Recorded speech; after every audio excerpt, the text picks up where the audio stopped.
Hello ରେଖା, ହଁ ଏଠି କୁହନ୍ତୁ। ପିଙ୍କି ତମ ଘର ଆଡକୁ ଯାଇଛି କି? ନାଇଁ ତ ସେଇଠିକି ଆସିନି। ସକାଳୁ ଘରୁ ଗଲାଣି, ତା ଫୋନଟା ବି ସୁଇଚ୍ ଅଫ୍, ଏଯାଏଁ ଫେରିନି। ମୁଁ କିଛି ବୁଝିପାରୁନି। ହଉ ହଉ, ମୁଁ ତମକୁ ପରେ ଫୋନ କରୁଛି। କଣ ହେଇଛି କିଲୋ? କେହି ଜାଣି, ସେ ପିଙ୍କି କଣ ଘରକୁ ଫେରିନି। ସକାଳୁ ଘରୁ କୁଆଡେ ଯାଇଛି, ଯାଇଥିବ ତା ବୟଫ୍ରେଣ୍ଡ ସାଙ୍ଗରେ କୁଆଡେ ବୁଲିବାକୁ। ରୁନୁ ବୋଉ ଶୁଣିଲ ନା ନାଇଁ? ସେ ଯୋଉ ପିଙ୍କି କାହାକୁ କିଛି ଘରେ ନ କହିକି ବୟଫ୍ରେଣ୍ଡ ସାଙ୍ଗରେ ଯାଇଛି ଦେଖା କରିବା ପାଇଁ। କେତେବେଳେ ଘରକୁ ଫେରିନି କିଏ ଜାଣେ। ହଠାତ୍ ବାହାରିକି ପଳେଇ ଆସିବ, କହିବ ମାମା ମୁଁ ବାହାରିକି ପଳେଇ ଆସିଲି। ଝିଅ ମାନଙ୍କୁ ଅଧିକା ଖୋଲା ଛାଡ଼ିଲେ ଏଇଆ। ହଁ, ତମକୁ କିଏ କହିଲା?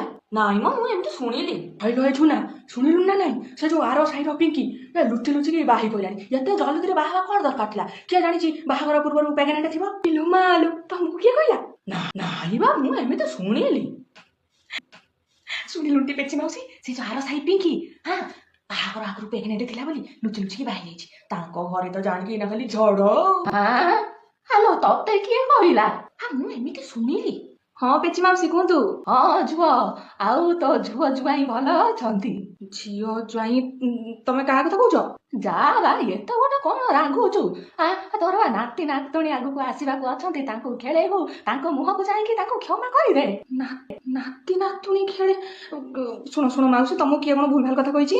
ମାନେ ମୋ ଝିଅ ସକାଳେ ଗୋଟେ କାମରେ ଯାଇଥିଲା, ତା ଗାଡି ଖରାପ ହେଇଯାଇଥିଲା, ତା ଫୋନରେ ବି ଚାର୍ଜ ନଥିଲା। ସେ ଘରକୁ ଆସିକି ଖାଇ ପିଇ କେତେବେଳେ ଶୋଇଲାଣି। ନାଇଁ ବା, ମୁଁ ଏମିତି ଶୁଣିଲି। ରଖୁଛି।